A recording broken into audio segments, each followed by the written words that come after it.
भारत अब पाकिस्तान पर दूसरा अटैक किस तरीके से करेगा? ये براہ راست अटैक नहीं होगा, बल्कि भारत की प्लानिंग सामने आना शुरू हो गई है और पाकिस्तान को अब एक बार फिर खामोश दुश्मन और अनदेखे दुश्मन का मुकाबला करना होगा, क्योंकि भारत की आदत है कि हमेशा से वो पीठ पीछे वार करता है या रात के अंधेरे में छुप कर वार करता है। एक स्ट्रेटजी तो इस्तेमाल करके देख ली, रात के अंधेरे में छुप कर वार किया तो इसका दिन की रोशनी में भरपूर तरीके से जवाब मिल गया। लेकिन अब भारत ने तरीकेकार बदलने का फैसला कर लिया है और हमेशा की तरह भारत खुद को दुनिया भर में एक बार फिर दहशतगर्द रियासत के तौर पर बहुत जल्द साबित कर सकता है। इस हवाले से भारत ने फितना अल खवारिज के साबिक तर्जुमान एहसानुल्लाह एहसान को हायर कर लिया है। पाकिस्तानी फोर्सेस की जानिब से ऑपरेशन बुनियानुल मरसूस की कामयाबी के बाद अब आलमी सतह पर पाकिस्तान की सिक्योरिटी कामयाबियों की पजराई ने भारत को इस वक्त शदीद परेशान कर रखा है और नरेंद्र मोदी भी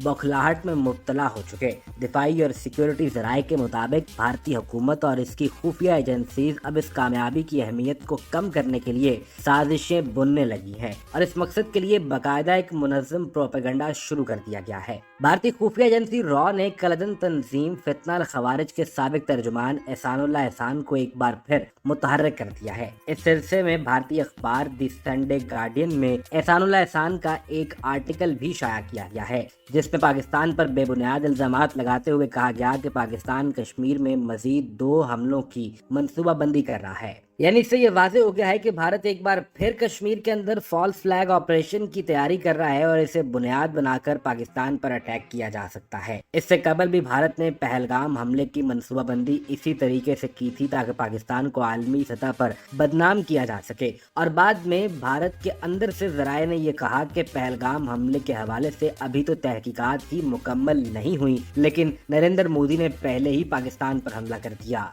पाकिस्तानी सिक्योरिटी जराये ने यह वाज़ेह किया है कि संडे गार्डियन भारतीय एजेंसियों का एक प्रोपेगेंडा टूल है जिससे रॉ की माली मुआवनत भी हासिल है और यहाँ पैसे देकर आर्टिकल लिखवाए जाते हैं।